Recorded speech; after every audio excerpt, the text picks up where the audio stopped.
Salam sejahtera bagi kita semua.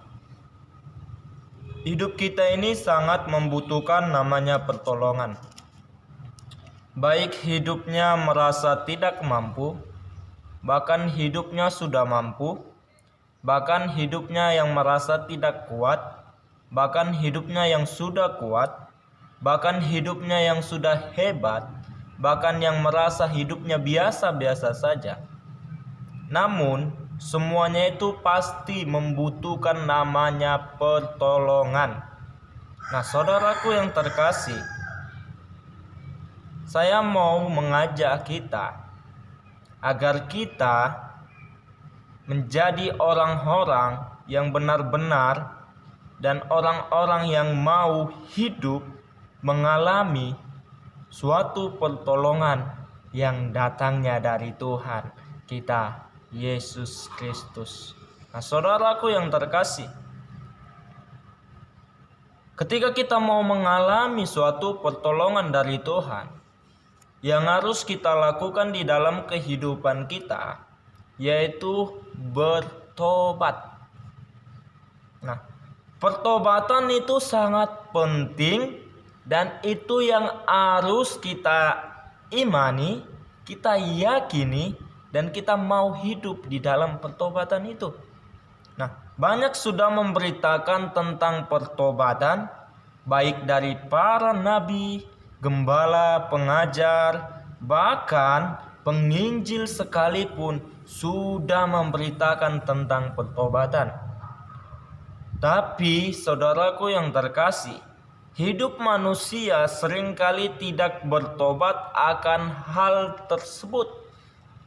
Padahal kita sudah tahu banyak orang-orang sudah memberitakan tentang pertobatan. Bahkan banyak orang-orang sudah mendengarkan tentang pertobatan, tapi hidupnya tidak mengalami pertobatan itu. Saudaraku yang terkasih, Tuhan tidak senang kepada orang-orang yang memberontak, orang-orang yang tidak mau bertobat, orang-orang yang suka hidup di dalam keinginan-keinginan yang semata-mata. Bahkan Yesaya pasal 30 ayat 1 dikatakan, "Celakalah anak-anak pemberontak, demikianlah firman Tuhan, yang melaksanakan suatu rancangan yang bukan daripadaku, yang memasuki suatu persekutuan yang bukan oleh dorongan rohku, sehingga dosa mereka bertambah-tambah." Nah, saudaraku yang terkasih, ketika kita mau mengalami pertolongan dari Tuhan, kita mau hidup di dalamnya, ya kita harus benar-benar yakini bahwa kita mau hidup di dalam pertobatan itu. Bahkan di ayat yang ke-15 Yesaya 30 ayat 15 dikatakan, "Sebab beginilah firman Tuhan Allah yang Maha Kudus, Allah Israel, dengan bertobat dan tinggal diam kamu akan diselamatkan.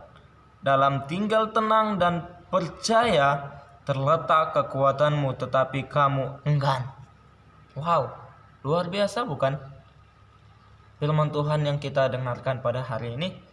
Dengan bertobat dan tinggal diam kamu akan diselamatkan. Itu yang Tuhan inginkan di dalam kehidupan kita, agar kita tetap hidup di dalam pertolongan Tuhan, dan kita mengalami pertolongan itu dalam kehidupan kita. Kalau kita berbalik dari dosa-dosa kita dan kita mau terima pertobatan, kamu pasti akan mengalami hal-hal ini di dalam hidupmu. Yang pertama, doamu akan didengar Tuhan. Dan yang kedua, dosamu diampuni oleh Tuhan. Dan yang ketiga, negeri kita dipulihkan oleh Tuhan. Puji nama Tuhan. Tuhan Yesus memberkati kita.